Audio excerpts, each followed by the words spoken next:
jungle. Ishwarpur Sangli रोडवर धावत्या omni कारला भीषण आग. सुदैवाने जीवितहानी नाही.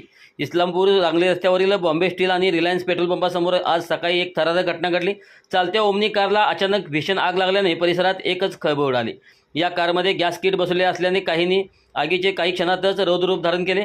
मात्र स्थानिक नागरिकांच्या सतर्कतेमुळे आणि तातडीच्या ईश्वरपूर अग्निशामक दलाच्या मदतीमुळे मोठी दुर्घटना टळली. आग विझवण्यात यश आले. मिळालेल्या प्राथमिक माहितीनुसार आज सकाळी 7 वाजण्याच्या सुमारास ही घटना घडली. एक ओपनिंग कार पेठ सांगली रस्त्यावरून भाजीपाला घेऊन जात असताना अचानक बॉम्बे स्टीलच्या समोर कारमधून धूर निघू लागला. चालकाच्या लक्षात येताच कार रस्त्याकडे थांबवली. कारमध्ये गॅस भरला असल्याने आगीचा भडका उडाला. रिलायन्स पेट्रोल पंपाच्या अगदी समोरील बाजूस ही घटना घडल्यामुळे परिसरात काही काळ प्रचंड भीतीचे वातावरण निर्माण झाले होते.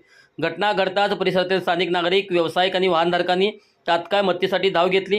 पेट्रोल पंपाच्या जवळच ही आग असल्याने प्रसंगावधान दाखवून नागरिकांनी पंपावरील फायर ब्रिगेडचा किटचा वापर केला. मात्र आग विझत नसल्याने ईश्वरपूर नगरपालिकेची अग्निशमन दलाला पाचारण करण्यात आले. त्यांनी 20 मिनिटांच्या प्रयत्नांनी आग विझवण्यात यश आले.